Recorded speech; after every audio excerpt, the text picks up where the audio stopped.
The Pentagon just sent an emergency memo to the leaders of the American defense industry, and the contents reveal a profound military crisis that the administration has spent the last 5 months trying to deny. Deputy Defense Secretary Steve Feinberg has formally ordered United States defense manufacturers to rapidly escalate the production of high-end air defense interceptors and long-range missiles. But it is the highly specific timeline attached to this urgent directive that exposes the grim reality of our military readiness. Feinberg gave the defense industry exactly 21 days to figure out a way to replenish our severely depleted weapon supplies at a much faster rate. 21 days to solve a massive manufacturing bottleneck that military logistics experts know takes years to untangle. This is not a routine procurement request made from a position of strength. This is an act of institutional panic disguised as decisive executive action, and it answers a serious question that has been quietly circulating through the intelligence community and defense think tanks for weeks. Is the president's leverage over Iran dwindling right along with our weapons supply? The available evidence points to a resounding yes. At the exact same time the Pentagon is issuing these emergency 21-day ultimatums to contractors, Iran has suddenly issued a sweeping, unprecedented set of demands just to reopen the Strait of Hormuz. They are not asking for minor diplomatic concessions or temporary ceasefire agreements. They are demanding the complete lifting of the United States blockade. They are demanding the payment of formal war reparations, and they are demanding the immediate release of all frozen Iranian assets worldwide. If those demands sound familiar, it is because just a few weeks ago, Iran was attaching those exact same massive conditions to complex long-term nuclear negotiations. Now they are demanding them simply to allow international shipping to safely pass through a narrow strip of water. That is a massive recalibration of geopolitical leverage, and it shows an adversary that clearly believes the United States military is running out of options. If you want to understand how the world actually works, and if you want independent investigations that follow the facts instead of the official political spin, subscribe to the channel right now. Let us look closely at why Iran feels confident enough to make these incredible demands today, 5.5 months into this standoff, when they were not making them at the beginning of the conflict. The answer lies in a specific number that the White House has desperately tried to keep out of the public conversation. According to detailed independent analyses from nonpartisan think tanks in Washington, including the highly respected Center for Strategic and International Studies, the United States has already burned through anywhere from 40 to 70% of our high-end precision weapon stockpiles. We are talking specifically about the sophisticated interceptors used in the Terminal High Altitude Area Defense Systems, commonly known as THAAD, and the Patriot missile batteries. These are the absolute crown jewels of American air defense. They are the highly advanced defensive shields that protect our forward operating bases, our naval assets, and our allied infrastructure across the entire region. Losing up to 70% of that protective shield in less than half a year fundamentally alters the balance of power on the ground. We have to ask how we know about these severely depleted stockpiles when the administration is trying so incredibly hard to hide the numbers from the American public. The data does not come from partisan political operatives. It comes from rigorous, objective analyses. Organizations like the Center for Strategic and International Studies do not just guess at these figures. They analyze publicly available Pentagon procurement contracts, they meticulously review decades of congressional budget authorizations, and they track the physical shipment of military assets to various global theaters. When they report that we have used up to 70% of our defensive stockpiles, that is a mathematically sound conclusion based on hard, undeniable evidence. It exposes a massive failure of congressional oversight and executive leadership. The administration knew for months that these precision weapons were being fired at a completely unsustainable rate. Yet, rather than immediately invoking emergency production measures or fundamentally altering their strategic approach earlier in the conflict, they chose to quietly burn through the strategic reserves. They clearly prioritized the immediate political optics of projecting strength over the long-term reality of military readiness. The administration's public response to this dangerous material reality has been to attack anyone who points it out. We have seen the president repeatedly take to Truth Social to aggressively deny that these critical stockpiles are depleted. He has publicly vowed to go after any individuals he deems treasonous for speaking to the press about the true vulnerable state of our military reserves. But shouting at the reality of a shrinking stockpile does not magically make the replacement missiles materialize in the launch tubes. The gap between what administration officials are saying behind closed doors and what they are projecting publicly has become a vast chasm. Privately, they are issuing 21-day panic memos to defense contractors because they know the situation is incredibly dire. Publicly, the president told Axios on Sunday that the United States is just low-keying it with Iran. He casually claimed that the administration is semi-negotiating with them. It is entirely highly unclear what it practically means to semi-negotiate with a hostile adversary that has effectively closed one of the most critical maritime economic choke points on the entire planet. What is abundantly clear, however, is what the president deliberately did not say. For the first time in recent memory, he did not explicitly threaten to attack Iran again. That sudden, glaring omission speaks volumes about the current state of our military options and the real leverage we hold at the negotiating table. When you run dangerously low on precision interceptors, the consequences on the ground are immediate, severe, and very real. This is not an abstract policy debate occurring in the safe, air-conditioned halls of Washington. This is a terrifying life and death mathematical equation for United States commanders currently deployed in the region. Right now, those commanders are being forced to make incredibly difficult, potentially catastrophic decisions regarding the immediate defense of their own troops. When an incoming Iranian drone or a sudden barrage of short-range ballistic missiles appears on their radar screens, these commanders have to quickly decide exactly how many interceptors they can realistically afford to launch. Standard military doctrine usually dictates firing 2 interceptors at every single incoming target to guarantee a successful kill and fully protect the personnel on the ground. But when you know your magazine is more than half empty, and you absolutely know the replacement missiles are literally years away from being delivered, you have to start rationing your defense. Commanders are having to actively gamble with human lives. They are forced to hold fire, carefully balancing the immediate risk to their troops against the strategic risk of running completely out of ammunition if a much larger enemy barrage comes tomorrow. This is exactly how American service members get put in unnecessary danger due to a massive failure of strategic foresight from their civilian leadership. The fundamental problem causing this immediate crisis is something military strategists call the cost-exchange ratio, and right now, the United States is entirely on the losing end of that brutal mathematical equation. The adversaries we are facing are successfully employing a highly effective strategy of asymmetric warfare. They are constantly launching mass-produced, relatively simple loitering munitions, commonly referred to as kamikaze drones, alongside basic, unguided rockets. A single one of these hostile drones might cost an adversary anywhere from $20,000 to $50,000 to completely manufacture. To shoot that cheap drone out of the sky and protect our assets, the United States is firing highly advanced interceptors that cost between $2 million and $4 million each. You do not need an advanced degree in economics to quickly see how this strategy bankrupts a defense budget and entirely empties a weapons magazine. We are actively destroying cheap fiberglass and basic commercial electronics by firing flying Ferraris into the sky. It is a completely unsustainable method of warfare. Over the exact course of 5.5 months, this massive financial and material imbalance has steadily drained our vital reserves, creating the exact geopolitical vulnerability that our adversaries are currently exploiting at the negotiating table today. To fully understand why Deputy Defense Secretary Feinberg's 21-day deadline is being openly called ludicrous by retired military leaders like General Mark Hertling, you have to genuinely understand what a modern precision weapon actually is. We are not talking about manufacturing standard bullets or dumb artillery shells.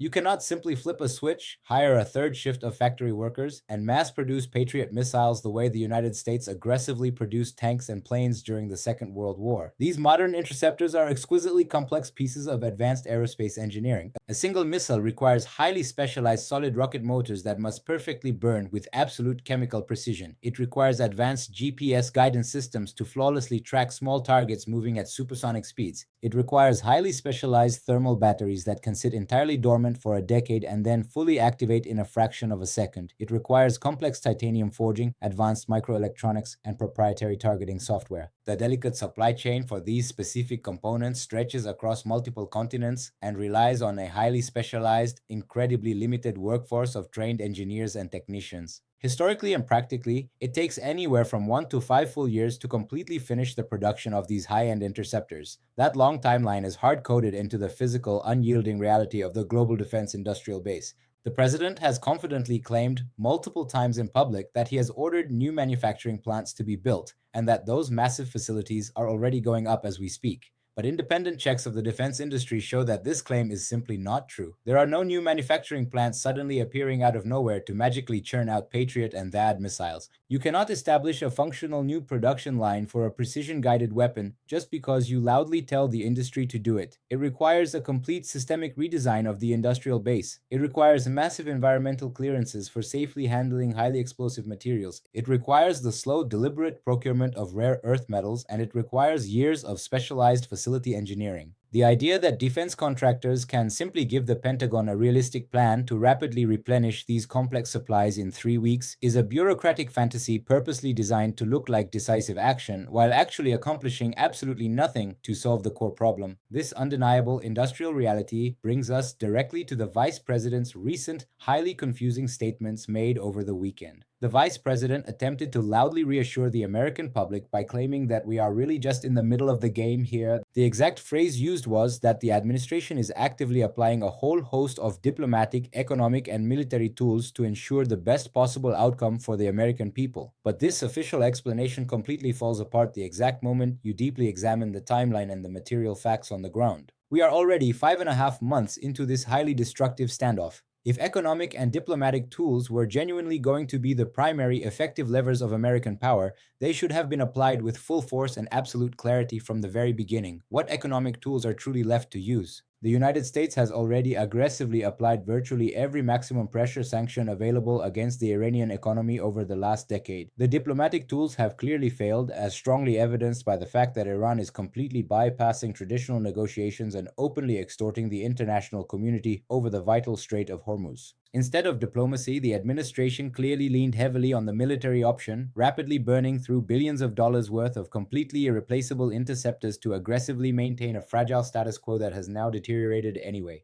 Claiming that this is just the middle of the game treats a highly dangerous military vulnerability like a standard, predictable political campaign. A game implies a safely controlled environment with highly predictable rules, but there are absolutely no rules when your military rapidly runs out of ammunition. The adversary gets a powerful vote in how the game ultimately ends, and right now, they are the ones aggressively changing the fundamental terms because they absolutely know our defense industrial base cannot keep up with the grueling pace of the conflict. The undeniable panic currently occurring inside the Pentagon suggests the exact opposite of a controlled game. It suggests a desperate scramble to survive a massive strategic miscalculation. The Iranians are thoroughly reading the exact same independent think tank reports that we are analyzing today. They are closely monitoring the exact same crippling supply chain bottlenecks in our domestic industrial base. They clearly understand the deep industrial limitations of the American defense sector just as well as the Pentagon brass does. When Iran dramatically shifts its geopolitical demands from long-term nuclear concessions to immediate maritime extortion in the Strait of Hormuz, they are doing so precisely because they coldly calculate that the United States military is currently stretched far too thin to physically stop them. They know perfectly well that a single American precision interceptor costs millions of American taxpayer dollars, while the disposable drones and unguided rockets they are constantly firing cost a tiny fraction of that amount. This is a highly deliberate, flawlessly calculated strategy of economic and military exhaustion. They are actively forcing the United States to relentlessly expend our most high-end, completely irreplaceable assets against their most low-end, mass-produced threats. And as the American military stockpile shrinks week by painful week, the Iranian negotiating position hardens proportionately. They are no longer bothering to negotiate over future nuclear capabilities. They are confidently dictating harsh terms for present realities, fully knowing our leverage is entirely gone.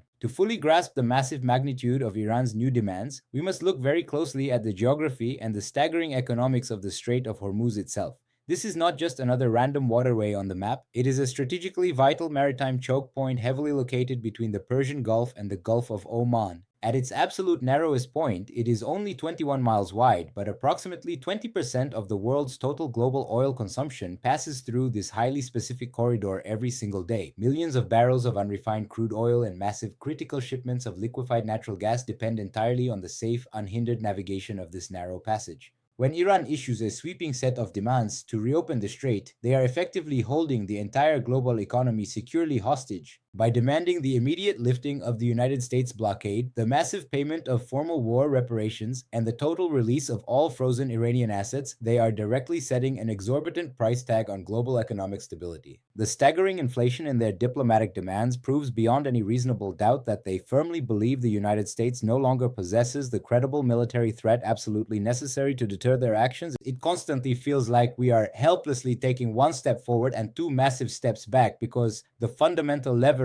in this critical region has completely shifted over the last several months. Over the last 5.5 months, the United States has forcefully demonstrated a clear willingness to intercept incoming threats, but it has also painfully demonstrated the rigid mathematical limits of that exact defensive strategy. When the president nervously says we are semi-negotiating, it heavily suggests a reluctant, quiet realization that the military stick is no longer long enough or heavy enough to unilaterally dictate the terms of the military engagement. The administration completely knows that the massive political and economic ramifications of this reality are devastating, especially during a highly contested election cycle. If the Strait of Hormuz remains violently contested and major commercial shipping cannot safely pass, the massive, undeniable impact on global energy markets and complex supply chains will eventually hit the everyday American consumer right in the wallet through skyrocketing, uncontrollable inflation. The angry public threats against government leakers and the entirely contradictory statements from the White House are desperate, uncoordinated attempts to creatively manage the domestic political fallout of what is, fundamentally, a massive geopolitical failure.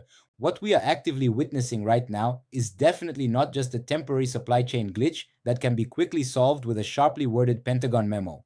It is a catastrophic foundational structural failure of strategic foresight and long-term military planning. For many decades, the United States defense establishment deliberately optimized its entire weapon procurement strategy strictly for economic efficiency rather than for actual wartime resilience. The deeply flawed, arrogant assumption was always that we would naturally have all the time in the world and completely uncontested global supply lines to build exactly whatever we needed whenever a major conflict suddenly arose. That arrogant, untested assumption has now completely collapsed in real time right before our eyes. We are currently facing a highly determined, patient adversary that is effectively using time, persistence, and cheap mass to thoroughly defeat incredibly expensive precision and highly advanced technology. The true lasting tragedy here is not just that the vital weapon stockpiles are severely depleted. The absolute tragedy is that the elected leaders entirely responsible for this highly dangerous situation are spending vastly more time and political energy forcefully denying the problem to the public than they are actually spending attempting to fix it. You simply cannot magically command a highly complex solid rocket motor into existence with a furious Truth Social post, and you certainly cannot successfully bluff a highly committed adversary who accurately knows exactly how many expensive rounds you genuinely have left in the chamber. So we return to the vital central question we asked at the very beginning of this investigation. Is the president's diplomatic leverage over Iran rapidly dwindling right along with our critically low weapons supply? The thoroughly documented evidence we have examined is absolutely overwhelming. We have undeniably depleted up to 70% of our most critical, irreplaceable air defense assets in less than 6 months. Our brave commanders on the ground are currently being forced to actively ration basic protection for their deployed troops,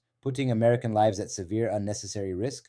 Our deeply strained, highly complex defense industrial base objectively requires several years to fully replace what we have recklessly expended in mere weeks of combat. The Pentagon is publicly issuing entirely impossible 21-day deadlines out of sheer, unadulterated bureaucratic desperation. And our adversary, clearly recognizing this exact strategic vulnerability, has drastically increased its demands to reopen a vital global waterway that directly controls a massive percentage of the world's energy supply. The administration can safely call it the middle of the game in highly scripted television interviews, and they can comfortably claim to be low-keying the situation behind heavily closed doors. But the undeniable, harsh reality on the ground tells a completely different, much more dangerous story. The American leverage has been systematically spent, the viable military options have been drastically reduced, and the heavy, lasting consequences of this massive strategic miscalculation will be paid directly by the troops serving on the front lines and the ordinary citizens bearing the incoming economic fallout. The official explanations from the highest levels of government simply do not match the documented, undeniable evidence. We will confidently continue to aggressively track these vital supply chain realities and the massive geopolitical shifts they inevitably cause, regardless of what the administration strongly prefers to keep safely hidden from the American public. If you genuinely want to strongly support this kind of independent, relentless, fact-driven investigation, make sure you subscribe to the channel before you go.